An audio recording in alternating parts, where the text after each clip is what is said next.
서울시립과학관과 한국연구재단이 함께하는 토호과학 강연에 오신 여러분 환영합니다. 오늘 진행을 맡은 서울시립과학관의 강연아입니다. 오늘도 많은 분들이 지금 참여해 주시고 계신데요. 김정환님 안녕하세요. 멜로님 안녕하세요. 오늘도 함께 강연을 도와줄 에듀 서포터즈 친구분이 지금 나와 계신데요. 나노 소개 부탁드려요. 네, 안녕하세요. 오늘은 서울시립과학관 에듀 서포터즈 크리에이터 나노 김동석입니다. 오늘은 제가 혼자서 패널을 맡게 되어서 많이 떨리고 긴장도 되지만 이제 여러분들과의 원활한 소통을 위해서 한번 최선을 혼자서 열심히 해보겠습니다. 오늘은 질병 고위험군 예측을 위한 설명 가능한 인공지능의 도전이라는 제목으로 인제대학교 변혜영 교수님 모시고 진행됩니다. 변혜영 교수님께서는 인제대학교 AI융합대학에서 빅데이터와 노인병 고위험군 예측을 연구하고 계십니다. 그럼 큰 박수로 모셔보도록 하겠습니다. 교수님 안녕하세요. 네, 안녕하세요. 안녕하세요. 자, 여러분 반갑습니다. 교수님 안녕하세요. 근데 네. 보니까 유튜브를 운영하고 계시던데 혹시 소개라도... 네, 감사합니다. 말씀 안 하시면 제가 먼저 말씀을 드리려고 했는데요. 전 사실 이제 전문 유튜버는 아니고요. 유튜버 중에서 이제 빅낫괴라는 필명으로 활동하고 있습니다. 혹시나 오늘 강연 들으시고 나서요, 궁금한 내용 있으시면 빅낫괴 검색하셔서 들어가시면 아주 기초적인 이론들이 많이 들어가 있습니다.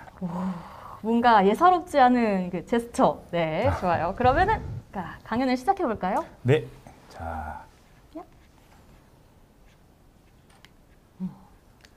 자, 안녕하세요. 자, 오늘 제가 들려드릴 이야기는요. 자, 질병 고위험군 예측을 위한 설명 가능한 인공지능의 도전입니다. 그래서 이 강연은 크게 두 가지로 나눠져 있고요. 앞에는 자, 질병 고위험군을 왜 예측해야 되는지에 대한 내용들을 다루고자 합니다. 그리고 나서 오늘 사실 후반부에는요. 설명 가능한 인공지능이 왜 필요한지에 대해서 여러분들하고 같이 이야기 나눠보는 시간을 가져보려고 합니다. 저는 인제대학교의 변혜원입니다. 앞서 말씀드렸다시피요. 혹시나 이런 의료 빅데이터에 대해서 좀 궁금하신 분들이 계시다면요. 정보를 얻을 수 있는 블로그나 채널들이 많이 있습니다만 여러분들 지금 보이시는 홈페이지나 유튜버 빅낫괴를 검색하시면 메디컬 빅데이터에 대해서 보다 심도 있는 얘기들을 확인할 수 있을 거예요. 자, 오늘 제가 여러분들한테 들려드릴 이야기는요. 자, 꼭 알아가셔야 될 거 크게 5가지를 제가 정해봤습니다. 자, 첫 번째는요. 지금 우리나라 한국 사회가 고령화 저출산의 위기의 시대에 있는데 도대체 치매 고위험군을 예측하는 게 왜 필요한지 여러분들이 꼭 알아가셨으면 좋겠습니다. 그리고 두 번째는요. 자, 치매 위험 인자를 탐색하기 위해서는 우리가 간단하게라도 치매의 원인과 유형을 잘 아셔야 됩니다. 자, 그리고 세 번째는요. 세 번째, 네 번째는 같은 맥락인데요. 자, 이 의료 빅데이터라는 것에는 크게 두 가지 화두가 있습니다. 그래서 하나는 얼만큼 더 정확하게 예측할 것이냐 이고요. 자, 두 번째는 의료 영역이다 보니까 자, 예를 들면 저 사회자님 만약에 자, 사회자님이 내일 죽을 확률이 85%다.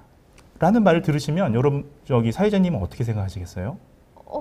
그거 낮출 수 있는 방법을 찾아야 되지 않을까요? 아주 좋은 말씀이신데요. 맞습니다. 우리가 다른 분야랑 다르게요. 의료 분야는 왜 이런 일이 벌어지는지 또 이걸 막으려면 어떻게 돼야 되는지가 궁금하잖아요. 따라서 설명력이라는 게 필요합니다. 다른 인공지능 모델하고 다른 부분이라서요. 이 부분 오늘 강연 드리고요. 자, 마지막 부분은 혹시나 4차 산업혁명 시대에 앞으로 미래 보건의료 빅데이터 전문가가 되시고 싶으신 분들 계시잖아요. 그분들을 위해서 제가 짧게 어떤 게 필요한지 준비해 보았습니다. 자, 그럼 본격적으로 강연을 시작하도록 하겠습니다. 자, 그 전에 사회자님, 혹시 2017년도에 기억난 사건 있으세요? 2017년도면 과학관이 5월 19일에 개관하지 않았던가요? 과학관이 그때 개관했군요. 그렇군요. 네. 대체로 제가 물어보시면요. BTS 그룹이 그때 또 상도 타고 했었습니다. 이런 질문들 많이 나오시는데 그런데 혹시 여러분들 알고 계십니까? 한국 사회가요, 2017년도를 기점으로 고령 사회로 진입하게 되었습니다. 네, 굉장히 중요한 사건이었는데 이걸 기억하시는 분들이 많지 않으시더라고요. 자, 또 한 가지 더 말씀을 드리자면, 자, 2015년에서 2025년에서 2026년 사이에 우리나라 사회는 초고령 사회에 진입할 것으로 예상이 됩니다. 자, 이때 초고령 사회라는 건요, 전체 인구 중에서 65세 이상 노인 인구가 20%를 넘어가는 시점을 얘기합니다. 자, 그렇게 되면 어떤 문제가 벌어지냐면요, 인구 5명 중에 1명이 노인이라는 거죠.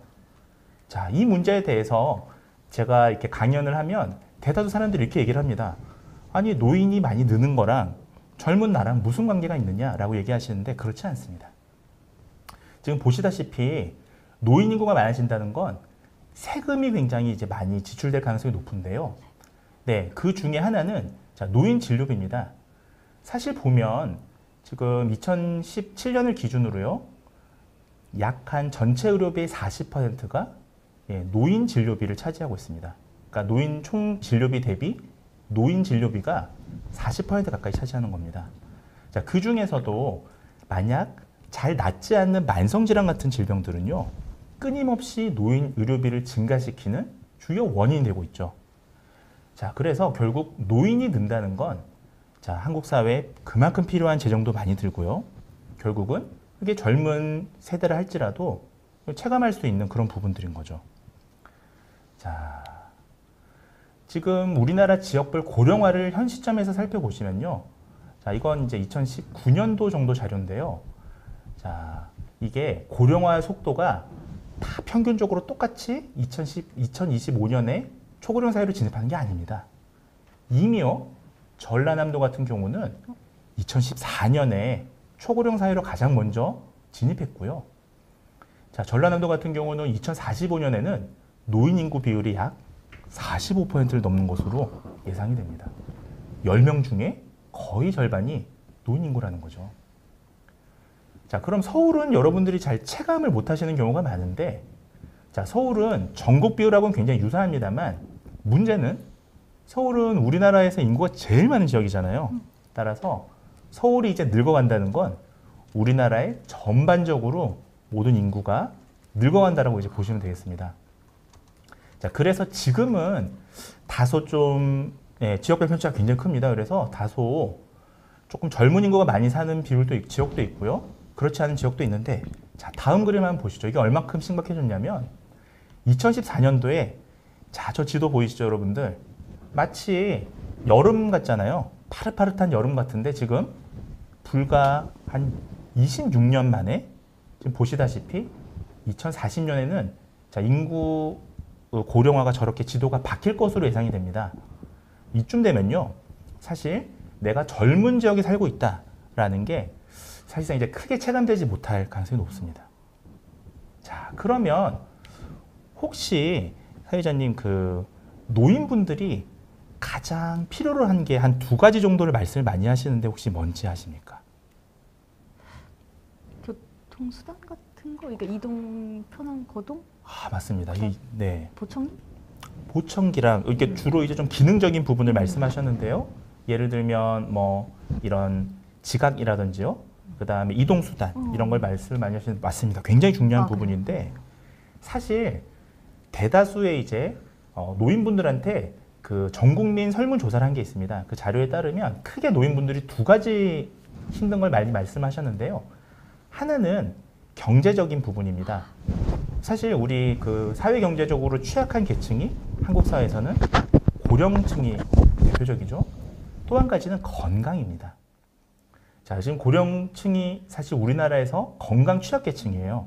자, 그럼에도 불구하고 대다수의 제도들이 이분들의 사회 경제적인 부분을 좀 이렇게 개선하는데 초점이 많이 맞춰져 있고, 건강 부분은 당장 병이 없으면 그 심각성을 많이 모르는 경우가 많습니다. 자, 그런데 한 가지 재미난 걸 제가 좀 가져왔는데요. 이게 뭐냐 하면 장애보전 손실연수라는 건데, 질병이라는 건요 상대적인 거지 않습니까? 예를 들면 질병이 고통스러운 거, 어떤 분들은 이 충치 하나만 있어도 굉장히 크게 고통스럽다고 느끼시고요. 어떤 분들은 뭐 암 같은 경우에도 고통을 덜 느끼실 수 있고 주관적인 건데요. 이걸 객관화한 지표가 있습니다. 그러니까 저희가 이제 보건학에서 많이 쓰는 달리라고 해서요. 장애 보전 손실 연수라는 게 있습니다. 자, 이거는 제가 간단히 설명을 드리면 자, 질병끼리의 이제 상대적인 비교를 위해서 만든 지표인데요. 0으로 가면 갈수록 이런 장애 비율이 적은 거고요. 손실률이 1로 가면 갈수록 사망에 가깝습니다. 지금 저 보시면 자, 치매에 대해서 제가 지금 오늘 말씀을 드릴 텐데 치매가 보시면 달리가 한 0.43 정도 되고요. 여기 보시면 캔서라고 되어 있죠. 이건 이제 전이성 암을 얘기하는데요. 전이성 암이 아까 4.8이니까 사실은 치매는요. 암하고 거의 유사할 정도의 손실을 가져오는 질병입니다. 그럼에도 불구하고 많은 사람들이 치매에 대해서 그 위험도나 심각도를 잘 모르시는 분이 많습니다. 그래서 제가 오늘 강연을 하는 이유가요. 앞부분에 이렇게 배경을 말씀을 드리는 이유가 치매라는 질병이 우리 주변에 흔하고 상당히 중요하다는 말씀을 드리고 있는 겁니다. 자, 얼마큼 이게 지금 흔한 질병이 될 거냐면요. 우리나라 치매 환자 수가 자, 우리나라 건강한 노인만 느는 게 아니고요. 고령화가 되면서 치매 환자 수도 급증하고 있습니다. 대표적인 게 2015년도에는 2015년 기준으로 대략 한 65만 명 정도 우리나라에 치매 환자가 있으셨는데요. 이것이 2024년이 되면요. 100만 명을 넘어갑니다. 자, 그리고 2041년쯤 되면요. 200만 명을 넘어갑니다. 근데 문제는 뭐냐 하면 2040년에 우리나라 고령화 혹시 몇 퍼센트 정도라고 예측하십니까? 사회자님? 35? 맞습니다. 아, 아주 정말요? 정확하게 우리 사회자님은 이 치매에 대해서 그래도 배경 지식이 아주 많으신데요. 자, 33%에서 35%가 노인 인구가 될 것으로 예측되거든요. 그러니까 인구의 3명 중에 한 분이 노인인데 그 중에서도 치매 비율이 노인 중에 자, 12.3%가 치매 환자일 가능성이 높다는 거죠. 이거는 굉장히 큰 수치입니다. 자, 한 가지 예시를 들자면요. 여러분들 뇌졸중에 대해서 요즘 굉장히 많이 걱정하시더라고요. 최근에 또 뇌출혈 때문에 어떤 연예인 분이 좀 안 좋은 일도 있으셨잖아요. 근데 뇌졸중의 유병률은 45세 이상 유병률이 4%입니다. 근데 지금 치매는 65세 이상 지금 유병률이 10%가 넘어가니까 굉장히 심각한 질병이라고 보시면 되겠습니다. 자, 이게 제가 최근 자료를 좀 구하고 싶었는데 가장 최근 게 2017년도에 조사된 자료더라고요. 이건 뭐냐 하면 자, 여러분들 같은 전 국민들한테 자, 국가에서 자, 2차 보건의료 기술 육성 기본 계획이라고 해서요. 대국민 설문을 한번 진행한 적이 있습니다. 2017년도에 국민들한테 물어본 거죠. 자, 가장 극복해야 할 질환이 뭐냐? 그 다음에 어떤 게 제일 고통스럽냐라고 국민들한테 물어봤더니요. 자, 국민들이 의료비 지출 부담이랑 환자 가족의 고통, 발병 원인의 불확실성 이 세 가지 측면에서 치매가 가장 위험한 질병이다라고 얘기를 했습니다. 자, 또 한 가지 지금 주목해 보셔야 될 게 자, 바로 두 번째 저 환자 가족의 고통입니다. 자, 일반적으로 지금 뭐 뇌졸중이라든지 치매라든지 이런 질병들은요. 혹시 치매가 발병 후에 보통 언제까지 유지되는지 아세요? 사회자님? 쭉 계속 하지 않아요? 맞습니다. 우리가 치매를 만성질환 또는 디제너레티브 디지즈 그러니까 점진적으로 나빠지는 질병이라 얘기하는데 보통 치매 발병 후에 10년 가까이 유지가 됩니다. 치매가 발병 후에요. 사망 이르기까지 10년 정도 걸리는 것으로 보고되고 있습니다. 이 10년 동안 환자 가족의 고통이 어마어마한 거죠. 지금 보시면 암이나 정신건강보다 치매가 훨씬 높잖아요. 국민들은 저렇게 응답을 하신 거예요. 또한 치매 환자가 증가하면서요. 어마어마한 사회경제적 비용을 유발하게 됩니다. 자, 여기서 말하는 사회경제적 비용은 앞서 보셨던 의료비만 가지고 얘기하는 게 아니고요. 저 지금 환자분들이 치매 환자를 돌보느라 생활도 못 하시게 되고 일도 못 하시게 되고 또 실제로 보시면 임상에서 있다 보면 그 치매 환자분들 보호자분들이 또 치매에 걸릴 위험이 되게 높습니다. 또 그런 연구들도 있습니다, 실제로. 따라서 치매 자체가 굉장히 지금 무서운 질병이고 앞으로 흔한 질병이 될 것이다라는 걸 제가 지금 말씀을 드리고 있는 겁니다. 자, 그러다 보니까요. 자, 굉장히 많은 제약회사랑 전 세계적으로 치매의 특성을 파악해서 이걸 완치하려고 굉장히 오랫동안 많은 도전들을 해왔습니다. 자, 그래서 대표적으로 머크랑 로슈, 일라이릴리 이런 화이자 이런 회사들은 다국적 회사들인데요. 천문학적인 돈을 투자합니다. 대표적으로 일라이릴리라는 회사는요. 지난 30년간 이 치매 치료제, 그러니까 치매 완치제에 투자한 비용이 자그마치 한화로 35조 9천억 원이에요. 이게 얼마나 큰 돈인지 혹시 제가 한번 사회자님께 여쭤보겠습니다. 사회자님 혹시 우리나라에 시군구의 지자체가 한 몇 개 정도 되는지 아세요? 시군구 지자체요? 100에서 150개? 아, 150개. 예, 비슷한데요. 우리나라 시군구가 267개 될 겁니다. 맞네. 자, 이게요. 35조 9천억 원이 도시 지하철 하나 짓는데 한 1,000억 원 좀 든다고 가정한다면 365석을 건설할 수 있는 비용이에요. 그러면 생각해 보세요, 여러분들. 35소. 시군구 전국의 지자체 외에 읍면동에 100개를 더 설치할 수 있죠? 그러면 우리나라에 전국이 다 지하철 노선으로 이어질 수가 있을 겁니다. 이 정도의 큰 돈을 일라이릴리라는 한 회사에서 투자한 돈입니다. 자, 뿐만 아니고요. 전 세계 모든 나라들이 뇌영상은행이라는 것을 운영하면서 이런 MRI나 CT나 어떤 임상 자료들을 이렇게 공유하기 시작합니다. 우리가 은행처럼요. 이렇게 데이터들을 공유해서 함께 연구하자 이거죠. 그래야 우리가 더 일반화할 수 있거든요. 자, 그럼에도 불구하고 자, 제가 한번 퀴즈를 내겠습니다, 여러분들. 자, 여러분들 치매 치료제는 완치제는 개발이 됐을까요? 안 됐을까요? 여러분들 어떻게 생각하십니까? 두근두근두근두근. 자, 제가 답을 알려드리면 이렇게 많은 비용을 쏟아붓고 전 세계의 모든 학자들이 다 연구했는데도 불구하고요. 현재까지 치매 완치제는 아직도 개발되지 않았습니다.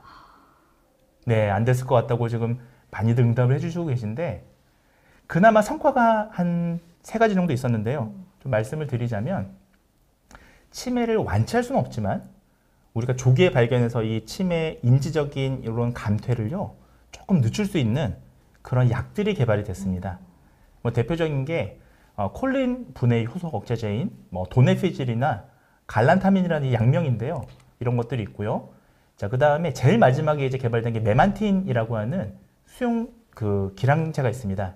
그래서 근데 이게 한 가지 우리가 좀 주목하셔야 될 게 지금 30년 동안 엄청나게 많은 돈을 쏟아붓고 전 세계가 지금 다국적 기업들이 다 연구했잖아요. 제일 마지막에 FDA 승인 받았던 약이 2003년도에 개발된 메만틴이에요. 그러니까 다시 말씀을 드리면 아직까지도 제일 마지막에 개발된 메만틴 이후에 19년이 지날 때까지도 치매 완치제에 대한 개발 소식이 아직도 없습니다. 또 한 가지 좀 말씀을 드리자면 여러분들이 유사과학은 아니지만 이런 대체의학이라고 하나요? 그래서 비타민 E나 B나 그 다음에 셀레길린, 에스트로겐 대체요법, 진코민, 이 은행잎 추출물이거든요. 자, 이런 것들이 무슨 병에 도움이 된다, 특히 치매를 예방하는 도움이 된다, 이런 말씀 혹시라도 들어보셨는지 모르시겠는데, 네, 지금 치매 예방제를 영양제처럼 팔면 불티나겠다고 말씀하시는데, 지금 말씀드린 이런 것들이, 자, 메타연구라는 게 있습니다. 이렇게 기존의 연구들을 다 종합해서요, 실제 그러한지를 밝혀내는 이 연구에서는, 지금 보시는 스테틴 계열 약물까지 다 실질적인 임상적 효과가 없는 걸로 이제 결론이 되어졌습니다. 네, 그래서 여러분들 지금 현재까지는 정리하자면 치매를 완치할 수 있는 약도 없고요. 또 치매를 어떤 예방할 수 있는 물질 자체가 명확하게 뭐가 있다라고 얘기하기 어려운 겁니다. 네, 지금 충격받으신 분들이 몇 분 계신데 네, 이런 얘기하면 또 이런 건강 회사에서 또 아니라고 얘기할 수 있겠지만 실제 메타 연구에서는 그렇게 밝혀졌습니다. 이쯤에서 나노가 지금 궁금한 질문이 있는 것 같은데요. 나노 질문해 주세요. 네, 아까 멜룸님께서도 아까 치매 완치제를 개발하는데 어려움이 있다고 실시간 질문을 올려주셨는데 그 사전에 들어온 질문에 따르면 암과 같은 이제 질병들은 표적 치료 항원제나 그런 것처럼 이제 구체적인 치료제 개발이나 완치제 개발이 막 이루어지고 있는데 치매 치료제 경우는 아까 교수님께서 말씀하신 것처럼 그러한 부분에서 아직 너무 진행도 안 됐고 어려운 점이 많다고 하셨는데 혹시 그 구체적인 이유가 있을지 되게 궁금합니다. 네, 아주 참 흥미로운 질문인데요. 저희가 이제 질병이라는 거를 발병 단계에서 진행 단계까지 보시면 예를 들면 갑자기 발병되는 질병들이 있습니다. 예를 들면 뭐 뇌졸중 같은 경우는 발병 시점부터 후유장애가 생기기까지 굉장히 급속도로 진행이 되죠. 또는 우리가 뼈가 부러진다든지 하는 거는 어떤 순간적인 원인에 의해서 우리가 근골격계가 망가지는 거지 않습니까? 근데 문제는요, 여러분들 치매는 앞서 제가 말씀드렸다시피 발병 이후부터 사망에 이르기까지 한 10년 가까이 진행이 됩니다. 그래서 이게 우리가 이런 것들을 진행성, 퇴행성 질환이라고 얘기하죠. 점점 나빠집니다. 자, 그러다 보니까 우리가 원인을 알아야 사실은 치료제도 개발하고 완치법을 만들 거 아닙니까? 근데 문제는 이게 아직까지 치매를 발병시키는 뚜렷한 원인을 아직 찾지 못했습니다. 지금 무슨 아프로프로틴 2포라든지 한 8종 정도 지금 치매 유전자가 지금 밝혀지긴 했는데요. 그것만으로 사실 설명할 수는 없거든요. 따라서 현재까지는 정리를 하자면 이렇게 치매를 어떤 생물학적으로 이렇게 약을 개발한다든지 치료법을 개발하는 학문이 있는 거고요. 현실적으로 완치제가 어렵기 때문에 지금으로서는 그러면 안 걸리게 하는 방법밖에 없지 않습니까? 그래서 그 치매로 갈 사람들을 조기에 탐지해서요. 이분들을 그래도 조기에 관리해서 이렇게 예방을 한다는 이런 두 가지의 의학적인 흐름이 있습니다. 네, 혹시 대답이 됐는지 모르겠네요. 네. 네. 대답이 됐다고 하네요. 네. 다시 강연으로 들어가 볼까요, 그럼? 네, 좋습니다. 자, 그러면 제가 앞서 지금 치매가 이렇게 완치제가 개발이 안 됐다고 말씀을 드렸는데요. 그리고 앞서 지금 전 세계적으로 어마어마한 천문학적인 돈을 투입해서 치매를 예방하거나 아니면 치매 치료제를 찾으려고 했는데 우리나라도 비슷하게 투자를 많이 했습니다. 그래서 대표적인 게 2007년도부터요. 우리나라는 치매와의 전쟁을 정부가 선포합니다. 자, 그래서 그때 처음으로 전국적인 연구가 시행이 되고요. 서울대학교 조명재 선생님께서 이제 첫 유병률 조사를 하기 시작합니다. 자, 그리고 그때 투자했던 돈이 그래도 큰 돈이죠. 200억이 그 당시에 투자가 됐습니다. 그리고 나서 성과가 가이드라인 같은 게 개발이 됐고요. 지금 여러분들 보시는 이게 그 당시에 개발됐던 가이드라인이에요. 그래서 저거 사실 저도 이 가이드라인 개발하는데 일조를 했었습니다. 그래서 보시면 자, 지금 요 근거 기반 치매 예방이라고 해서요. 자, 저때 이제 333 수칙이라는 게 혹시 들어보신 분들 계실지 모르겠는데 예를 들면 3권 이상의 책을 즐기고 3가지 그 절주라든지 흡연이라든지 이런 걸 참고요. 그 다음에 3가지를 행해라. 이런 것들이 이제 근거 예방 치매의 어떤 방법으로 국민들한테 알려지기도 했고요. 자, 그런데 문제는요. 자, 지금 정확하게 2007년부터 우리나라가 치매와의 전쟁을 선포했는데 지금 15년이 지났지 않습니까? 자, 지금은 그러면 어떻게 됐나? 여러분들 어떻습니까? 지금 15년이 지난 지금도 자, 결론은 여기 나와 있죠. 치료보다는 치매 같은 경우는 예방이 우선이다 라는 말씀을 제가 드리겠습니다. 자, 그러면 이제 예방법에 대해서 좀 말씀을 드릴 텐데요. 많은 사람들이 이렇게 제가 치매에 안 걸리는 방법이 뭡니까? 라고 물어보면 자, 이러이러한 것들이 치매를 안 걸리게 하는 방법입니다 라고 말씀하시면 대부분 이렇게 반응을 많이 하세요. 아니, 그런 거 다 나도 알고 있고 그거는 삼척동다도 다 아는 얘기인데 왜 이런 얘기를 하느냐, 이런 얘기를 많이 하시죠. 근데 저희가 하는 일이 이런 겁니다. 자, 단순히 몸에 좋은 행위를 많이 하고 몸에 나쁜 행위를 금하는 게 아니라 예를 들면 흡연을 하면 치매 위험이 몇 %더 높아지느냐, 이런 것들을 과학적으로 밝히는 거죠. 또 한 가지가요.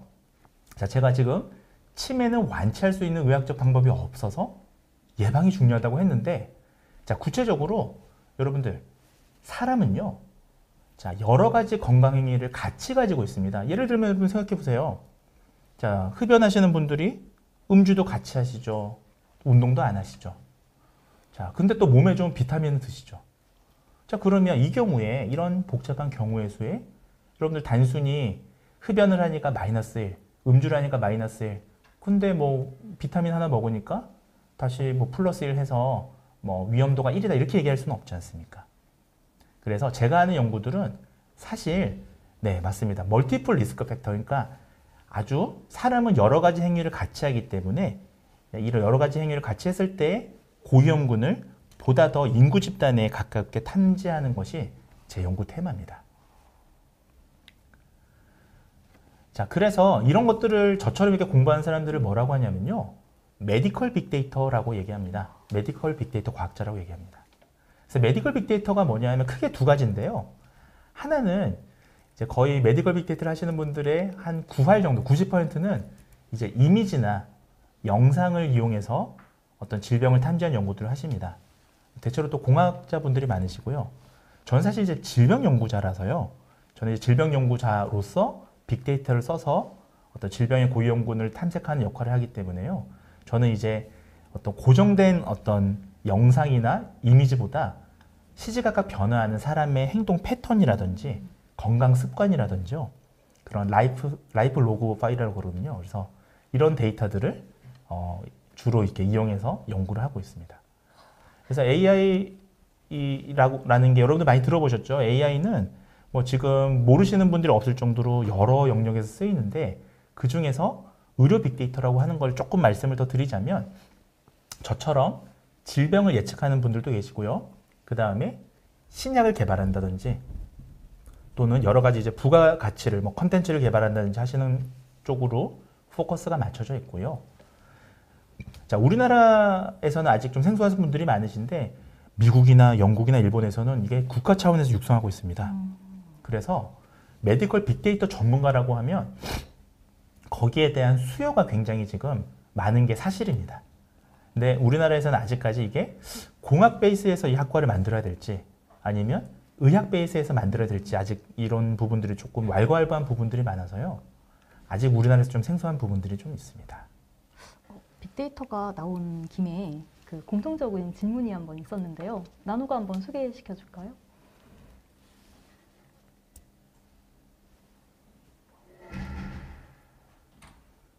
네, 그 사전에 올라온 질문이 있었는데요. 그 아까 뭐 미국, 영국 이런 데서 이제 메디컬 빅데이터를 이용해서 이제 AI 개발을 하신다고 하셨는데 이제 그런 점에서 의사가 만약에 오진을 내리면 의사를 상대로 이제 소송을 진행하고 하는데 그럼 아까 메디컬 빅데이터를 기반으로 만들어진 이런 AI나 인공지능들이 오진을 내리면 어느 부분에서 누가 책임을 지게 되는지 그러한 점에서 궁금하다는 질문이 올라왔습니다. 아, 네, 아주 이거는 굉장히 중요한 질문이고요. 아주 멋진 질문들을 하시네요. 자, 이거는 AI와 윤리라는 측면에서 우리가 접근해야 될 문제라서 단순히 사실 메디컬 부분만 말씀드릴 건 아닙니다만은 조금 더 구체적으로 말씀을 드리자면 의료 영역은요. 이제 AI가 의료 영역 말고도 뭐 여러 분야가 있지 않습니까? 근데 예를 들면 자율주행 같은 분야들은 물론 이제 윤리적인 부분이 들어갑니다만 자, 목적지까지 안전하게 이 승객을 모시고 가면 사실은 문제가 해결이 되잖아요. 근데 의료 영역은 그렇지가 않습니다. 의료 영역은 설명력이라는 게 필요합니다. 그러니까 다시 말씀을 드리면 여러분 생각해 보십시오. 여러분들이 자율주행차를 타고 자, 부산에서 서울까지 가시는데 자꾸 설명을 하는 거예요. 이 AI가. 자, 지금 우리는 서울로 가기 위해서 부산에서 좌회전을 3번 해야 됩니다. 직진해서 노란불이 들어오면 멈췄다가 다시 고속도로를 타야 됩니다. 이렇게 설명을 하는 게 여러분들한테 무슨 의미가 있겠습니까? 자, 우리 자율주행 자동차는 목적지까지 도착하면 되는 일이잖아요. 자, 이때는 설명력이라는 게 필요 없고요. 정확도라는 게 굉장히 중요합니다. 그래서 다수의 인공지능 분야에서는 정확도를 높이기 위해서 굉장히 많은 연구들을 해왔습니다. 근데 의료 연구는요, 정확도 외에 설명력이 필요합니다. 앞서 제가 그 사회자님께 여쭤봤던 것처럼요. 자, 당장 내일 죽을 확률, 당장 질병에 걸릴 확률, 지금 이게 질병인지 아닌지, 양성종양인지 악성종양인지, 자, 이게 왜 그런지를 알아야 되는 거예요. 예를 들면 종양의 색깔이 달라서 악성종양인지, 종양의 크기가 달라서 악성종양인지요. 자, 그렇다면 결국 이 진단을 내리는 최종 사람은 결국 의료인이 해야 되는 겁니다. 그래서 다른 영역에 비해서 조금 의료가 속도가 느린데요. 왜냐하면 법적으로 좀 규제가 들어가 있습니다. 그래서 의료 영역에서 인공지능을 부르는 또 다른 명칭이 있습니다. 혹시 여러분들이 들어보셨는지 모르겠는데 CDSS라고 표현합니다. Clinical Decision Support System이라고 하는데요. 결국은 의료인들이 진료라는 거 우리가 의사결정 진단이라고 표현하는데 그것을 진단하는 데 있어서 도와주는 역할을 하는 게 인공지능이다라는 표현을 함축하고 있는 의미입니다. 따라서 자, 지금 현재로서는 오진이라고 하는 건 좀 적합하지 않을 것 같은데 앞으로 미래에는 이제 정말 사람같이 판단하는 인공지능이 늘어가고요. 법적으로 만약에 이제 인공지능 의사가 이제 존재하게 된다면 그때는 정말 이게 대답하기 어려운 문제입니다. 그래서 법적으로 이런 인공지능 의사라는 어떤 이런 기술이 개발이 된다면 자, 그와 같은 지금 윤리성 문제, 책임성 문제도 함께 거론이 돼야 되는 거죠. 그래서 지금 인공지능을 다루는 학문이 여러분들이 그 이공 쪽에서만 있다고 생각하시는데 그렇지 않고요. 요즘 인문학이나 윤리학에서도 굉장히 이게 지금 많이 얘기를 나누고 있거든요. 철학 쪽에서도 지금 방금 하신 얘기들이 굉장히 큰 화두입니다. 그래서 결론적으로 이런 윤리적인 문제를 고려해야 된다는 말씀으로 마무리를 짓도록 하겠습니다. 네. 자, 다시. 자, 그러면 우리가 아주 좋은 질문들 많이 해주셔서 감사하고요. 중간중간에 질문들 많이 주시면 저는 이게 대중하고 지금 소통하기 위해서 나와 있으니까요. 어떤 질문든 좋습니다.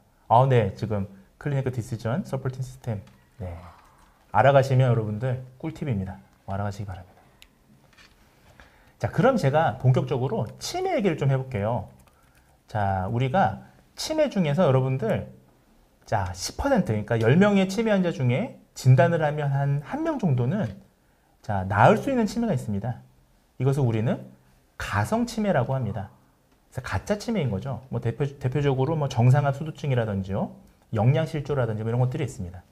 하지만 이런 것들은 원인 질환이 해결이 되면요, 다시 회복이 됩니다. 인지 능력이요.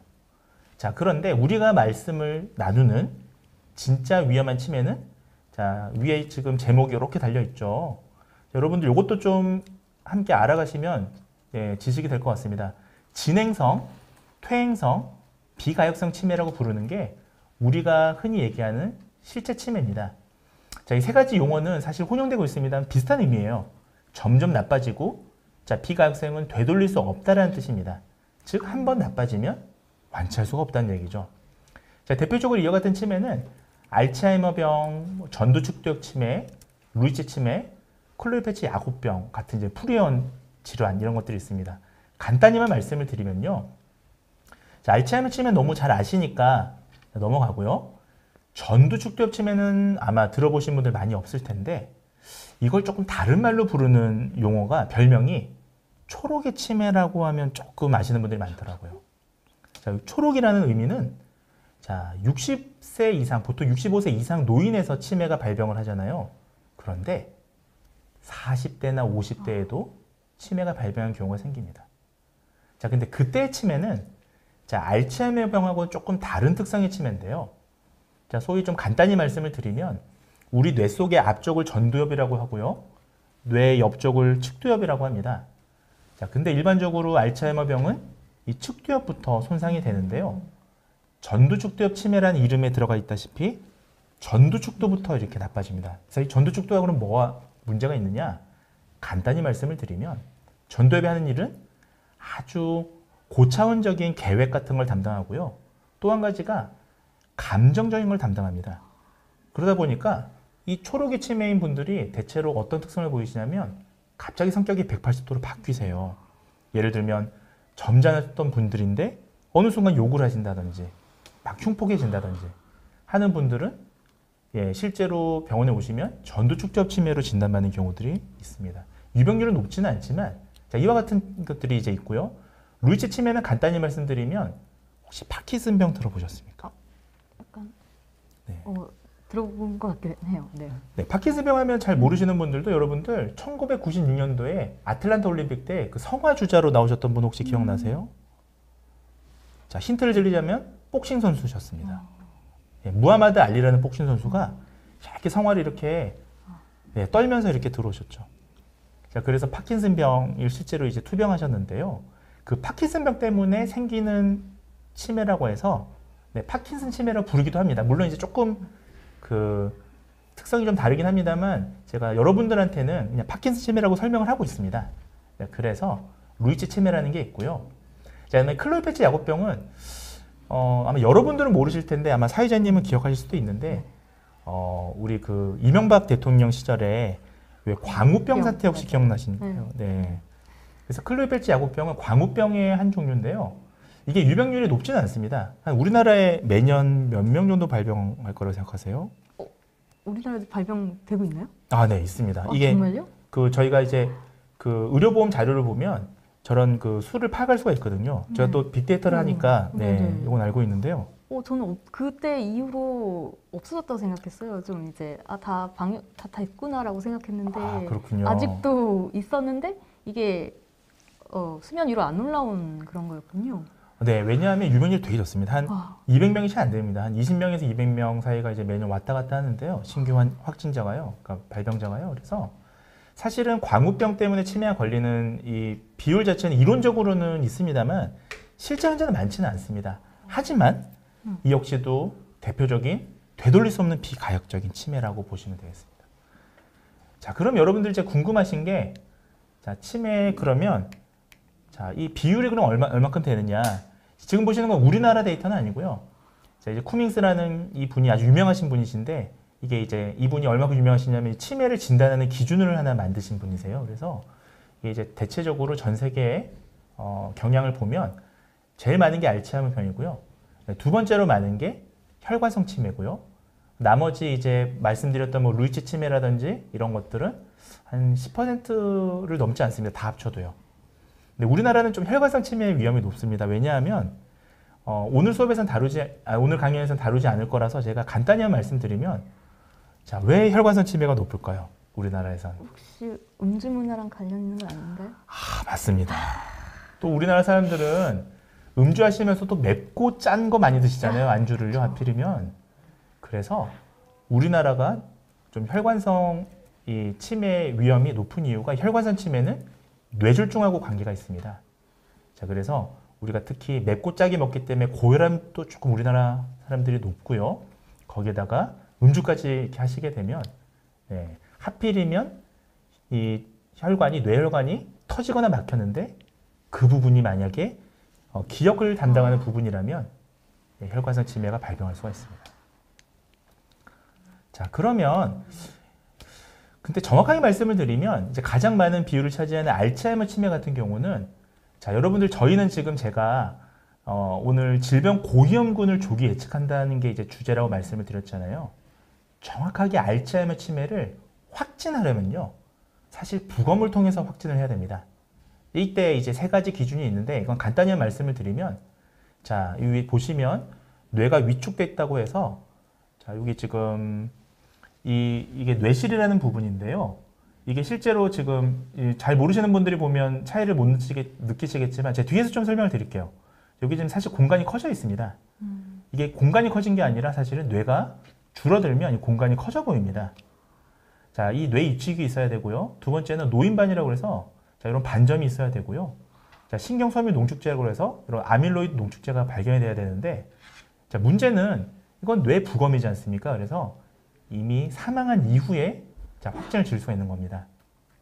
자, 그렇다면 사망한 이후에 어떤 병명을 짓는 게 의미가 있을까요? 그렇죠. 의미가 없죠. 여러분들이 이미 이쯤 되시면, 그 행동으로 여러분들이 어떤 분들이 치매가 있다 없다를 이미 판단할 수 있을 겁니다. 자, 따라서 우리가 조기에 예측해서 관리를 해야 이분들이 그래도 더 인간답게 살다가 결국 한 10년 정도 치매를 앓으시고 돌아가시게 되거든요. 따라서 이 치매는 고위험군, 그러니까 초기에 초기에 탐지하는 게 굉장히 중요합니다. 자, 그래서 우리가 MRI로 확진 전에, 이제 MRI는 우리가 죽기 전에 뇌를 해부하지 않더라도 그 경향을 볼 수 있잖아요. 그래서 자, 지금 보시면 제가 좌측에는 지금 정상 이제 노인들 뇌고요. 우측에는 대조적으로 알츠하이머 치매 환자의 뇌를 지금 보여드리고 있는데요. 자, 크게 세 가지 부분에서 해부학적인 차이가 납니다. 자, 그래서 지금 보시는 이 부분이 뇌실이라는 부분이고요. 여기서 이제 뇌척 수액이 막 만들어집니다. 두 번째는 자, 여기는 이제 워니케 또는 베르니케 에어리라고 해서 여기는 이제 랭귀지, 언어를 담당하는 부분입니다. 그리고 세 번째는 자, 여기 이제 측도연 밑에 있는 자, 요 부분은 해마라고 해서요. 우리가 기억력을 담당하는 또 뇌 안에 또 다른 또 이런 공간이 있거든요. 자, 그 부분입니다. 그래서 보시면 여러분들 혹시 보시면 자, 정상적인 이 뇌하고 알츠하이머 뇌하고 지금 크기가 다르죠. 크기가 다르다는 건 요게 커진 게 아니고요. 여러분 생각해 보십시오. 이렇게 풍선 안에 쇠구슬은 물질적으로 똑같이 있는데 이 풍선이 쭈글쭈글 바람이 빠지면 상대적으로 이 쇠구슬이 커 보이는 그런 현상이라고 보시면 되겠습니다. 그래서 요 세 군데 부위가 지금 위축이 되어 있다라는 게 정상인들하고 치매 환자들하고의 차이라고 보시면 됩니다. 그래서 이것을 이제 그 MRI, 특히 이제 MRI를 많이 쓰거든요. 아주 민감해 볼 수 있으니까요. 그래서 MRI로 이거를 감지하는 AI를 많이 만들려고 노력들은 하세요. 근데 이게 워낙 이 퇴행성 질환이다 보니까 워낙 오래 걸리는 질환이다 보니까 예를 들면 폐암이냐 폐암이 아니냐 이런 AI는 지금 이제 시판돼서 나와 있습니다. 시장에. 근데 치매냐 아니냐를 판단하는 건 너무 어려운 일인 거예요. 왜냐하면 아주 오랜 기간 동안 서서히 저런 해부학적 변화가 일어나다 보니까요. 이게 사람마다 갖고 있는 차이인지 정말 질병 때문에 생긴 차이인지를 알 수가 없는 겁니다. 자, 그래서 자, 지금 보시면 다시 한번 제가 좀 강조해서 보시면 위에는 지금 정상 노인 고령자고요. 아래는 지금 알츠하이머 환자인데 여러분들 이렇게 대조해서 보시면 AI로 이 사진을 딱 감별해내는 이런 의료 인공지능이 만들어지면 좋겠구나 생각을 하실 텐데 실은 이거는 제가 극도로 대비된 지금 사진이고요. 이 정도 되시면 거의 알츠하이머 사망 직전이라고 보시면 됩니다. 자, 그러시면 자, 지금 요 세 군데 이제 여러분들도 보시면서 이 차이를 아시겠죠? 자, 여기 지금 요 부분 뇌실이고요. 측뇌실이고요. 네, 많이 넓어졌네요. 네, 그리고 이걸 측뇌실을 위에서 본 사진이고요. 자, 그리고 여기 지금 해마 있는 요 안쪽 부분까지 여러분들 여기 랭귀지 부분. 자, 지금 보시면 이제 비교하실 수 있는 자, 여러분들도 지금 거의 뭐 의료 인공지능처럼 네, 수준이 높아지신 겁니다. 매년 MRI를 찍어서 비교해보면 혹시 가능하지 않냐라는. 네, 그거 굉장히 좋은 말씀이신데, 그렇죠. 매년 찍어보면 좋겠지만, 여러분들 혹시 MRI 찍는 비용 얼마인지 아십니까? 브레인 MRI? 뇌 MRI 찍는 뇌는 비용이요? 좀 더 비싸지 않나요? 네, 이게 브레인 MRI하고 이제 척추 쪽 찍는 MRI가 대표적인데요. 자, 이게 보험이 안 됩니다. 그래서 이 뇌 MRI, 브레인 MRI 같은 경우는 병원마다 좀 차이가 있는데 보통 50에서 80만 원 정도 하거든요. 자, 여러분들 생각해 보십시오. 만약에 여러분들 코로나 같은 경우에 키트로 간단히 여러분들 집에서 자가 진단 하시잖아요. 근데 이게 한 100만 원쯤 한다. 매년 여러분들 100만 원씩 하실 의향이 있으신가요? 아니요. 그렇죠. 사실 우리가 이런 선별 검사라고 표현하는데요. 이 스크리닝 키트는 비용이 너무 비싸면 효과적이지 않습니다. 또한 두 번째는 자, 지금 저 MRI 혹시라도 찍으신 분들은 잘 아실 텐데 원통에 관 안에 들어가서 30분 정도 계속 찍어야 됩니다. 그래서 사실은 선별 검사는 효과적이지 않습니다. 우리나라 인구가 한 5천만 명쯤 되신다 치면 뭐 노인분들이 한 600만 명쯤 되신다 치면 자, 매년 그걸 찍으시려면 비용도 많이 들고 기관도 많아야겠죠. 또 한 가지 더 중요한 사실은요. 자, 해부학적인 구조의 변화는 이렇게 느리게 진행되는 질병의 경우에는 민감하게 파악하기가 어렵습니다. 예를 들면 여러분들 나이가 들어감을 여러분들이 이런 뭐 주름의 이런 개수 같은 걸로 매년 찍어서 민감하게 파악한다 보다는 제가 지금 나이가 몇 살입니까? 라고 물어보는 게 훨씬 빠르잖아요. 네. 그러니까 이런 것들을 굉장히 파악하고 싶어 하는데 오히려 치매 환자들은요. 자, 바로 요겁니다. 자, 신경심리 검사를 통해서 원래 진단 확진이 되고요. 자, 민감하게 우리가 추적하는 용도로 스크리닝 검사로 MRI가 아니라 지금처럼 보시는 신경심리 프로파일이라고 표현하는데 이걸 통해서 합니다. 이건 어떤 기전이 있냐면 간단히만 말씀드리면요. 자, 지금 보시면 자, 각 뇌는요. 이 브로드만 영역이라고 해서 뇌가 각각 담당하는 어떤 영역들이 있습니다. 예를 들면 뭐 전두엽은 요 보시다시피 출원 영역을 담당하고요. 뭐 예를 들면 여기는 청각피지라고 해서 네, 그 소리를 인지하는 그런 영역이 있죠. 자, 반대로 이 부위가 손상당한다면 그러면 청각에 문제가 생기겠죠. 자, 그래서 이걸 이용하는 겁니다. 그래서 신경심리검사의 어떤 기전은 뭐냐 하면 자, 원래는 어떤 해부학적인 변화가 일어나고 나서 어떤 그와 관련된 기능이 떨어져야 되는 건데 우리가 MRI로 아주 디텍티브하게 민감하게 볼 수가 없으니까요. 자, 반대로 이 점수를 통해서 이 해부학적인 구조의 변화를 미리 감지하자는 거죠. 자, 어떤 느낌인지 혹시 아시겠죠?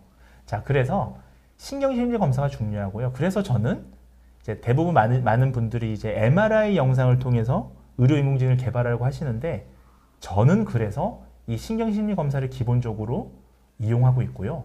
거기에 사람의 습관이나 행동이라든지 이런 소위 이제 로고 데이터라고 하는데 이것을 이용해서 복합적인 인공지능 예측을 만들고 있습니다. 자, 그래서 결국은 앞서 보셨던 신경심리 검사 외에 치매와 관련된 여러 가지 요인들이 있습니다. 자, 근데 이 요인도 사실 재밌는데요. 자, 보시면 자, 결국 위험인자가 있고요. 위험인자라고 하는 것은 어떤 질병을 악화시키는 인자입니다. 또 반대로 우리는 어떤 인자들은 질병을 막아주죠. 자, 그래서 자, 이 요인에는 위험 요인도 있고 보호 요인도 있는데 결국은 자, 보호 요인은 많이 가지고요. 위험 요인을 적게 가진다면 아무래도 치매를 예방할 수가 있겠죠. 그래서 앞서 보셨던 신경심리 검사의 어떤 경향하고요. 저는 이러한 인자들을 같이 복합적으로 많이 봅니다.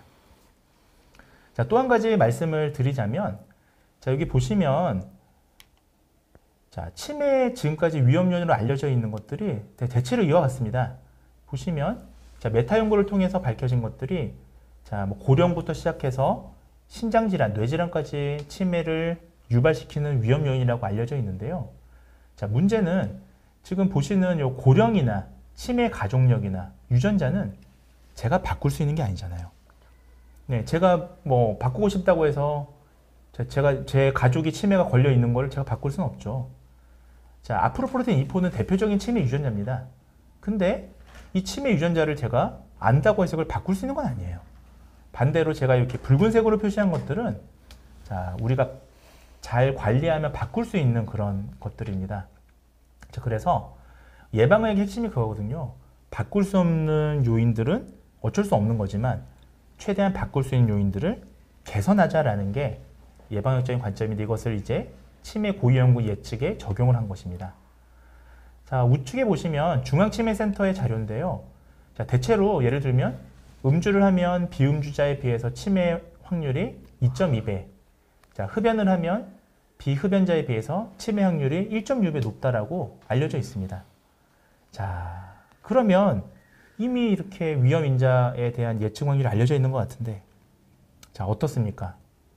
실은 그렇지가 않은 거예요. 무슨 말씀을 드리려냐면 자, 대체로 여러분들 음주만 하고 다른 건 다 안 하고 흡연만 하시고 다른 우울증도 없고 당뇨도 없고 비만하지도 않고 네, 그 음주도 안 하시는 그런 분들은 되게 드물지 않습니까?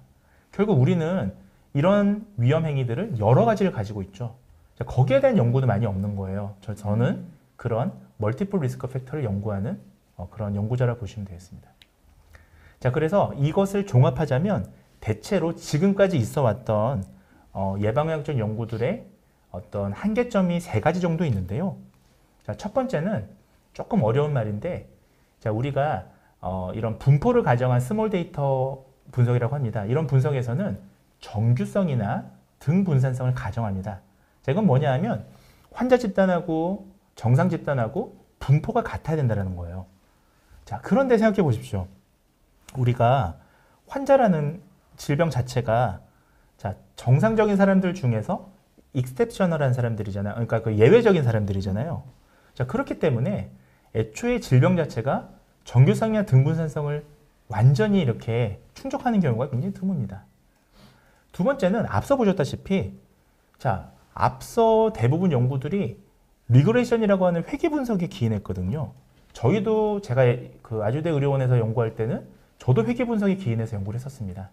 자, 그런데 우리가 생각해 보시면 회귀 분석이라는 건 결론부터 말씀을 드리면 자, 독립적인 요인만 탐색이 가능합니다. 즉 이런 식으로 해석이 됩니다. 다른 행위들은 다 똑같다는 가정하에서 흡연을 하지 않는 사람에 비해 치매 위험이 몇이냐 이렇게 얘기를 합니다. 이 자체가 굉장히 연구자 중심의 지금 이론이거든요. 실제 인구들은 그렇게 실제 사람들은 그렇게 하지 않죠. 행동 패턴이 굉장히 복잡하고 다양하죠. 자, 세 번째는 자, 사람의 건강 행위는 군집을 한다는 겁니다. 자, 소위 군집이라는 건 한 가지 행동이 아니라 여러 가지 행동을 같이 하는데요. 이게 참 흥미롭게도요. 두 가지 나쁜 행위를 하는 게 시너지 효과를 가지는지 두 가지 나쁜 행위를 하는 게 줄어드는지 알 수가 없는 겁니다. 예를 들면 흡연을 하면 100만큼 나쁘고요. 음주를 하면 50만큼 나쁜데 흡연과 음주를 동시에 하는 사람들이 150만큼 나쁜지 130만큼 나쁜지 더 200만큼 나빠질지 이걸 밝히는 과학적인 근거가 필요하다는 거죠. 그래서 저는 2010년부터 계속 다중건강 행위에 대해서 연구를 하고 있고요. 자, 그러다 보니까 이제 오늘 후반부에 본격적으로 말씀드릴 제 질병고위험군 조기 예측을 위한 도전을 말씀을 드리려고 합니다. 저희가 처음에 이제 아주대의료원에서 연구할 때는 지금으로부터 한 12년 전 일인데요. 그때는 어떤 연구들이 있었냐면요. 자, 누적 위험 요인이라고 그래서 이런 겁니다. 예를 들면 한 가지 나쁜 행위를 할 때보다 예를 들면 뭐 흡연, 음주 두 가지 나쁜 행위를 할 때, 그 다음에 흡연, 음주의 비만 세 가지 위험 행위를 할 때 이렇게 누적되면서 점점 질병 위험이 높아질 것이냐를 검증하는 것이 누적 위험 요인이 되겠습니다. 지금 여러분들 여기 햄버거 보이시죠? 패티가 한 장일 때보다 패티가 저렇게 더 많으면 내 비만에 얼마큼 더 걸릴까? 뭐 이런 내용이 되겠습니다. 자, 그렇게 단순하죠. 어떻게 보면. 그런데도 불구하고요. 저렇게 다중건강 행위를 관심을 두고 연구를 했던 게 근래 일입니다. 세계적인 추세가. 자, 이렇게 하면 어떤 문제를 가질까요, 사회자님? 글래라. 자, 힌트를 드리자면 저기 지금 적현이 있는데요. 네네. 동일한 맞습니다. 네. 맞습니다. 아주 좋은 말씀이십니다. 지금 이 가정은 흡연하고 음주하고 다 1이라는 가정하에서 하나일 때보다 두 개일 때, 두 개일 때보다 세 개일 때. 자, 근데 가중치가 다 똑같지 않죠. 가중치라는 거는 위험 요인에 미치는 영향이 똑같지 않다라는 겁니다. 흡연이 더 나쁠 수도 있지 않습니까? 음주보다.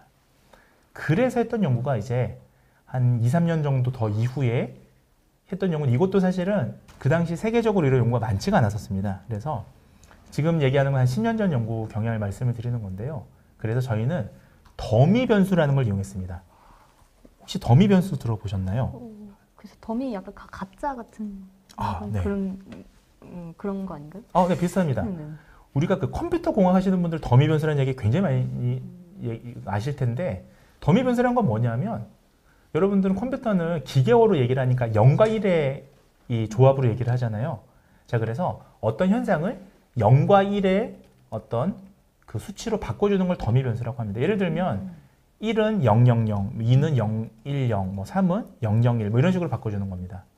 자, 그렇게 하면 자, 지금 보시면 여기 예를 들면 이 네 가지 건강 행위를 가지고 16가지 지금 어떤 경우의 수가 나오지 않습니까? 자, 그래서 음주, 뭐 흡연 이런 것들을 지금 경우의 수를 16가지로 나눠서 이제 그 조합을 본 겁니다. 자, 근데 이렇게 해도 두 가지 문제가 발생합니다. 하나는 지금 이렇게 되면 변수가 늘어나면, 그러니까 위험 요인이 늘어나면 경우의 수도 기하급수적으로 증가하는 거죠. 지금 4개의 위험 요인만 가지고 얘기했는데도 16개의 그룹이 나눠지지 않습니까? 자, 근데 뭐 5개, 6개면 훨씬 많아지겠죠. 또 한 가지가 실제 인구 집단에서 드문 조합이 발생합니다. 지금 보시면 여기에 뭐 한 3%밖에 안 되는 그런 그룹도 있거든요. 자, 이런 그룹들은 실제 인구 집단에서 이 연구가 지금 실제 인구 집단 사람들을 대상으로 한 건데요. 그럼 실제 인구에서 이런 집단은 얼마 안 되는 거죠, 비중이. 자, 그래서 그 이후에 제가 또 연구했던 것들은 스코어링입니다. 자, 이거는 미국이나 독일학자들이 많이 이용을 했었었는데요. 이거는 스코어를 만드는 겁니다. 예를 들면 자, 이런 위험 요인들을 조합해서요. 100점 만점 중에서 100점 만점으로 이렇게 환산하는 거죠. 그래서 제가 만약 68점쯤 맞았으면 내 위험 요인이 어느 정도인지 이런 것들을 마치 검사 도구처럼 이용하는 겁니다. 이것도 문제가 있습니다. 두 가지가 있는데요. 왜냐하면 첫 번째는 여기 들어가는 위험 요인들은 결과적으로는 네, 지금 보시다시피 선행 연구에서 밝혀진 위험 요인만 들어가지 않습니까? 결국 이거는 이미 잘 알려진 모델을 조합하는 것밖에 안 되는 겁니다. 두 번째는 자, 보다 많은 변수를 포함해서 정확도 높은 모델을 만들 수 없을까가 이제 항상 고민이었는데요. 그래서 제가 최근 하고 있는 건 머신러닝입니다. 저는 이제 머신러닝을 이용해서 치매나 질병 고위험군을 예측할 때 굉장히 정확도 높은 이제 그런 모델링을 만드는데요. 자, 그러면서 예전에는 머신러닝을 하나만 이용했습니다. 근데 머신러닝을 하나가 아니라 저는 지금 이제 최근에 여러 머신러닝을 같이 이용해서 이거를 하이브리드라고 그래서요. 이 머신러닝들을 조합합니다. 그래서 여러 개의 이제 이 인공지능을 이용한다고 보시면 되겠습니다. 여기에 대해서 조금 제가 설명을 드릴 텐데요. 그 전에 저한테 많이 물어보시는 게 그러면 개별적으로 이제 인공지능 중에서 성능 좋은 게 뭐가 있느냐라고 또 공학하시는 분들 많이 물어보시더라고요. 2020년도에 순위가 이렇습니다. 그래서 지금은 캐테고리컬 부스팅이라든지요, 라이트 GBM 이런 것들이 제일 많이 쓰고요. 자, 요건 한번 참고 삼아 보시고요. 자, 요것도 좀 넘어가도록 하겠습니다. 자, 그러면 인공지능이라는 게 결국은 데이터를 수집해서 훈련해서 모델링을 훈련해서 이제 평가를 하는 건데요. 문제는 이제 이 평가가 여기서 이제 정확도라는 걸 쓰게 되죠. 그래서 아주 정확한 모델링이 만들어지면 이제 배포를 하게 됩니다. 자, 그러면 한 가지 중요한 게 이제 얼만큼 정확한 모델을 만드느냐가 중요해지는데요. 자, 그래서 이런 생각이 들게 되는 겁니다. 자, 왜 하나의 AI로만 질병을 예측할까라는 거죠. 예를 들면 제가 사회자님께 짧게 질문을 드리자면 만약에 축구 심판이 지금 주심 1명이랑 부심 2명이 있는데요. 만약에 축구 심판이 한 10명쯤 있다면 좀 더 정확하게 되지 않을까요? 근데 좀 시간이 걸릴 것 같기도 하고. 맞습니다. 아주 좋은 지적이신데 시간은 오래 걸리지만 예, 축구에서 오심 확률이 줄어들겠죠. 자, 그런 개념이 바로 언셈블 러닝이라는 건데요. 자, 간단히 보시면 위에 모델 하나만 AI를 쓸 때 얘가 AI입니다. 이 로봇이. 그러면 자, 이게 고양이냐라고 물어보면 뭐 고양인 것 같아, 뭐 아닌 것 같아 이렇게 얘기를 할 텐데 만약에 AI를 한 10개쯤 만들게 되면 자, 더 정확한 거죠. 한 사람이 하나의 AI가 판단하는 것보다 여러 개의 AI가 판단하는 게 훨씬 정확할 겁니다. 자, 그렇게 해서 투표를 하는 거예요. 예를 들면 자, 이 세 명이라고 그냥 표현하겠습니다. 3명의 AI가 자, 이게 지금 고양인지 쥐인지 파악을 했으면 자, 2명의 AI는 고양이다라고 판단했고요. 1명은 네, 쥐다라고 판단했는데 자, 이걸 투표를 하게 됩니다. 그럼 세 중에 둘이니까 과반수가 넘었네요. 그래서 얘는 고양이로 판단하는 이런 게 언셈블 머신이고요. 만약에 이런 범주형이 아니라 개와 고양이의 문제가 아니라 숫자라면 이때는 소프트 모드라는 걸 이용해서 평균을 냅니다. 에버리지를 냅니다. 자, 그렇게 이해하시면 되고요. 언셈블 머신은 자, 뭐 크게 3가지가 있는데 간단히만 말씀드리면 자, 배깅, 부스팅, 스태킹이라는 방법이 있는데 자, 간단히만 말씀을 드리면 궁금하신 분들은 빅낫게 홈페이지 찾아오시면 됩니다. 자, 배깅은요. 하나의 데이터에서 여러 개의 데이터를 복원 추출한다고 생각하시면 됩니다. 예를 들면 여러분들 샘플을 많이 늘리는 방법은 바구니 안에 공을 넣었다 뺐다 넣었다 뺐다 하면 되겠죠. 무작위로 넣고 뺀다면 예, 이 표본은 의미가 있을 겁니다. 두 번째 부스팅은요. 자, 그런 모델에 대해서 가중치를 준다는 겁니다. 자, 요거는 여러분들 네, 빅낫게에서 찾아보시고요. 자, 스태킹은 이건 이제 제 뇌피셜인데요.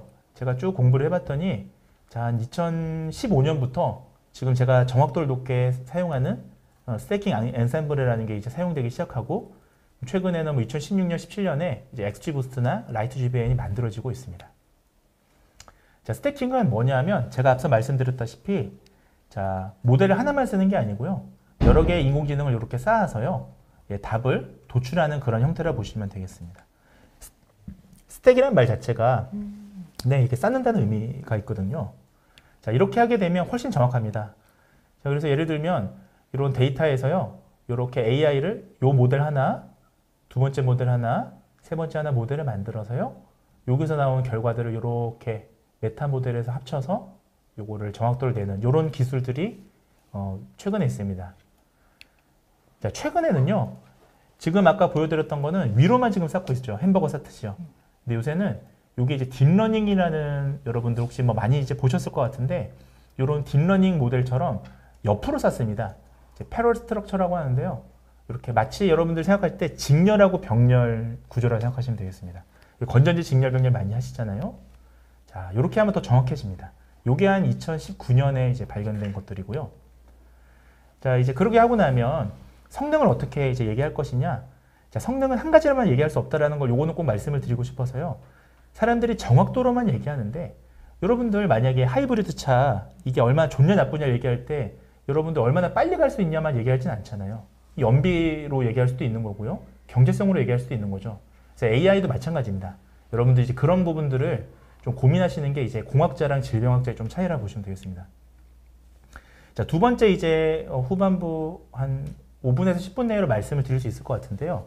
자, 두 번째 주제는 앞서 보셨던 건 얼마나 정확하게 감별할 것이냐고, 두 번째는 자, 제가 서두에 말씀드렸다시피 의료 영역은 설명력이 필요합니다. 그래서 설명력 어떻게 부여할 것이냐인데 이건 정말 따끈따끈한 최근 그런 트렌드가 되겠습니다. 예를 들면 자, 딥러닝에서는요. 자, 딥러닝이라는 게 아마 여러분들 많이 들어보셨을 텐데 자, 이렇게 연산하기가 어렵기 때문에 그래서 이제 우리가 블랙박스 구조라고 얘기하거든요. 이 블랙박스 구조이기 때문에 이렇게만 나옵니다. 이 그림은 95%의 확률로 고양이 그림이다. 이렇게만 나오죠. 자, 근데 때로는 어떤 분야에선 설명력이 필요합니다. 그래서 예를 들면 얘는 귀가 뾰족하고요. 수염은 이렇게 생겼고요. 그래서 얘는 이런 이유 때문에 95% 확률로 고양이입니다. 이렇게 얘기를 하는 거죠. 그래서 앞서 보셨다시피 양성종양이냐 악성종양이냐 구분할 때 우리가 색깔이 문제인지 뭐 뎁스가 문제인지 깊이가 문제인지 이런 것들을 얘기해 줄 수 있는 게 설명 가능한 인공지능입니다. 자, 문제는 뭐냐면 이게 최근에 이미지 연구에서는 보편적으로 합의된 방법이 있습니다. 예를 들면 영상 같은 경우는 따지고 보면 픽셀이 우리가 아주 픽셀을 쪼개면 이게 같냐 다르냐의 문제잖아요. 그래서 이 영상을 이렇게 그 어떤 부분에서 AI가 이걸 산으로 봤는지 이걸 커피로 봤는지를 이렇게 지금 표현한 게 되겠습니다. 이렇게 레이어를 이렇게 확장을 해주면서 이렇게 하는 걸 시트맵 방법이라고 하는데요. 이건 그림에선 가능하죠. 자, 문제는 여러분들 이런 사람의 행동 패턴이라든지 이런 거에서는 저렇게 정해진 사진 같은 게 아니지 않습니까? 자, 그래서 이 문제에 대해서는 이 미국 국방성이라고 하는 데가 있습니다. 달파라는 곳이 있는데 2018년부터 그러니까 보다 근래 일이죠. 2018년부터 이 설명 가능한 AI 학습 모델을 개발하는 프로젝트를 미국 이 국방성이라고 하는 공공기관에서 진행을 하고 있습니다. 정부에서 진행하고 있습니다. 그래서 크게 세 가지 개념이 필요한데요. 심층 설명 학습이나 해석 가능한 모델, 귀납적 모델 이런 걸 쓰고 있습니다. 그래서 저는 또 이런 것들을 같이 활용해서 XAI를 또 만들고 있습니다. 자, 이런 게 예시가 되겠고요. 자, 마지막으로 제가 준비한 거는 이제 여러분들이 질문들을 많이 하실 것 같아서 빅데이터 전문가가 무엇이냐라는 말씀을 준비를 했습니다. 자, 그래서 저는 이제 의료 빅데이터를 연구하고 있지만 의료 말고도 보편적인 상황에서 빅데이터가 무슨 일을 하는지를 정리를 해왔습니다. 혹시 의료 빅데이터나 아니면 뭐 빅데이터 전문가 사회자님 어떻게 들어보신 적 있으세요? 저는 조금 들어봤어요. 들어만. 네, 그러시군요. 아마 여러분들도 사회자님처럼 아마 들어봤을 가능성이 높은데요. 궁금하다는 분들 계신데 간단히 말씀을 드리겠습니다. 자, 4차 산업혁명의 인공지능 외에 제일 중요한 게 뭘까요? 네, 우리가 2차 산업 시대에는 중요했던 게 원유, 석유였지 않습니까? 에너지를 차지하는 그런 기업이나 분야가 세상을 지배했죠. 내연기관 시대에는요. 마찬가지로 우리가 인공지능을 만들려면 데이터가 굉장히 중요합니다. 그래서 이 인공지능에 이런 말이 있습니다. GIGO라고 하는데 혹시 들어보신 분들 계실지 모르겠는데 garbage in, garbage out 이라고 표현합니다. 그러니까 쓰레기를 넣으면요. 아주 정교한 쓰레기가 나오는 거죠. 그러니까 우리가 모델링을 통해서 정확도를 높일 게 아니라 맞습니다. 질 좋은 데이터를 넣어야 이 질 좋은 결과를 우리가 도출할 수가 있겠죠. 맞습니다. 자, 지금 마라님 이런 말씀하셨는데 빅데이터 전문가는 문제나 대상을 다각도로 보는 시야가 굉장히 중요합니다. 왜냐하면 인공지능은요. 우리가 인공지능의 원리 중에 하나가 백룰이라는 게 있습니다. 그러니까 인공지능의 오류를 어떻게 찾냐면 바로 이전의 연산에서 오류를 찾으려고 합니다. 바로 이전의 연산이 오류가 있다면 또 그 이전의 연산을 찾으려고 하겠죠. 거꾸로 거슬러 올라가면 데이터가 문제가 있으면 이거는 해결이 안 되는 겁니다. 자, 그래서 인간이 이런 문제나 대상을 다각도로 판단을 해서 AI를 활용하는 것이 굉장히 중요합니다. 빅데이터 전문가가 하는 일과 여러분들이 질문을 저한테 제일 많이 하신 것 중에 하나가 컴퓨터 공학자, 소위 이제 소프트웨어 개발자가 하는 일이랑 뭐가 제일 다르냐라는 질문들을 저한테 많이 하셔서 제가 이걸 준비했습니다. 소프트웨어 개발자는 그야말로 우리 눈에 보이는 소프트웨어를 구현하는 일을 하고 있습니다. 자, 그러다 보니까 코딩이 중요하죠. 코딩을 통해서 프로그래밍을 해야 되거든요. 자, 근데 빅데이터 전문가는 자, 구현만 하는 게 아니라 지금 보시다시피 자, 데이터를 분석하는 기획부터요. 그러니까 기획은 뭘 만들지를 정하는 거죠.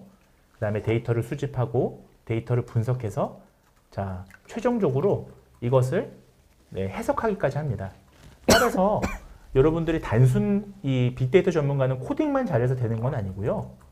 자, 그렇게 하려면 오히려 소프트웨어 개발하는 학과로 가시면 되겠습니다. 자, 빅데이터 전문가가 하시려면 자, 기획, 아이디어부터 결국은 해석한 능력까지 골고루 갖추셔야 됩니다. 자, 활동 분야는 다양합니다. 여러분들, 저는 이제 의료를 연구합니다만 스마트 팩토리라든지 스마트 팩토리는 제조업 같은 데서 이제 어떤 인공지능을 도입하는 걸 얘기합니다. 자, 그 외에도 여러분들 SNS 뭐 이런 업체들 여러분들 가시고 싶어 하는 바로 거기죠.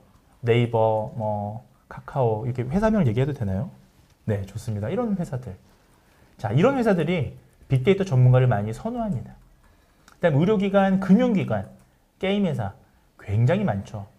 자, 마지막으로 어떤 능력이 필요하냐를 말씀을 드리자면 자, 제일 많이 저한테 물어보시는 게 수학 잘해야 되냐고 물어보시는데 저도 수학을 잘 못합니다. 수학을 잘하면 빅데이터를 보는 눈이 높아질 수는 있죠. 하지만 정말 중요한 건 사회 이슈나 트렌드에 대한 이해력입니다. 이건 AI가 계산해 줄 수 있는 게 아니거든요. 결국 이 AI를 응용하는 건 사람이기 때문에 여러분들은 이런 사회 트렌드를 잘 이해하는 게 중요합니다. 자, 그 외에 수리적인 지식이나 데이터 분석 툴, 프로그래밍을 할 수 있는 능력도 중요하겠죠. 자, 그래서 오늘 저는 설명 가능한 인공지능과 질병 고위험군의 조기 예측을 위한 도전에 대해서 1시간 강연을 이렇게 드렸고요. 오늘 제 강연은 여기서 마무리하도록 하겠습니다. 갑자기 기침이 나와가지고 네네. 근데 너무 재밌게 잘 들었던 강연인 것 같아요. 지금 되게 많은 질문을 주셨는데 시간 관계상 아쉽지만 나노가 한두 가지 질문만 조금 추려주시겠어요? 이제 많은 분들이 이제 궁금해하신 분야인데 그 교수님께서 이제 치매라는 분야가 사실 이제 많은 분들에게 익숙치도 않고 근데 약간 메이저한 분야가 아니기 때문에 왜 어떻게 해서 교수님이 이러한 메디컬 빅데이터를 이용해서 그러한 치매 연구에 하시게 된 계기와 그러한 과정에서 뭐 많은 어려움이 없었는지 그러한 부분에 자세한 설명을 많은 분들이 궁금해하셔서 한 번만 말씀해 주시면 감사하겠습니다. 네, 저에 대한 질문을 주셔서 강연자로서 굉장히 뿌듯합니다. 뭐 간단히 말씀을 드리면 그 치매와 유사한 질병 중에요. 베르니케 어페이지아라는 게 있습니다. 베르니케 실어증이라고 하는데요. 이분들이 치매처럼 약간 횡설수설 하기도 하고요. 좀 이해력도 떨어지시고 엉뚱한 말을 많이 하시죠. 그래서 의외로요. 치매 환자분들 중에서 치매 환자로 이제 진단받고 오시는 분들 중에 베르니케 어페이지아 환자들이 또 많이 있었습니다. 과거에. 그래서 이게 두 개의 질병의 차이가 뭐냐가 되게 궁금했었고요. 저 같은 경우는 그 당시에 이제 신경심리 검사를 많이 이용을 했었는데 그러다 보니까 치매에 자연스럽게 관심이 생겼는데 치매라는 게 우리 강연에서 말씀드렸던 것처럼 나올 수 있는 게 아니지 않습니까? 그래서 그럼 어떻게 하면 예방할 수 있는가에 초점을 맞추다 보니까 예방 부분은 저 말고도 보건학적인 분야의 연구분들이 많이 하시거든요. 그래서 저는 그러면 도대체 어떤 사람들이 치매에 걸릴까에 초점을 맞춰서 연구를 하다 보니까 지금 이제 이런 AI를 쓰는 그런 연구자의 길까지 오게 된 것 같습니다. 네. 오늘 좀 아쉽게도 여기서 시간 관계상 마치겠는데요. 나머지 질문들은 저희가 다 이렇게 해서 네, 답변을 조금 할 수 있는 강연을 한번 준비를 해보도록 하겠습니다. 교수님 오늘 이렇게 실시간으로 유튜브 이렇게 진행하셨는데 소감이 어떠셨나요? 사실 연구자로서요, 그 연구자들 모여있는 학술 대회에서 발표할 기회가 굉장히 많은데, 사실 제가 오늘 여러분들하고 강연 드렸던 내용들은 대부분 지금 치매를 예방하거나 하는 것들이잖아요. 결국은 국민들이 바뀌어야 되는 연구들을 제가 하는 거라서 이런 대중 강연을 통해서 이런 제 연구 결과들을 좀 함축해서 메시지를 던져드릴 수 있는 기회가 있었던 게 너무 행복하고요. 또 이 들어주시는 분들이 혹시 주변에 노인분들이 계시거나 치매 고위험분들이 계시다면 오늘 이 강연 내용들 중에서 중요하게 말씀드렸던 이 치매가 중요하다는 것 정도는 꼭 기억하셨다가 그분들 계시면 가까운 의료기관으로 이렇게 안내하시면 좋을 것 같습니다. 네. 오늘 강연해주신 변혜영 교수님께 다시 한번 큰 박수 부탁드립니다. 네. 마지막으로 토요과학 강연은 만족도 수사와 수가 인증 설문이 채팅창에 공유되오니 많은 참여 부탁드리고요. 저희는 다음 주 5월 21일 토요일 나노물질의 합성과 차세대 에너지 소자라는 주제로 찾아뵙겠습니다. 그럼 다음 주에 또 만나요. 또 만나요.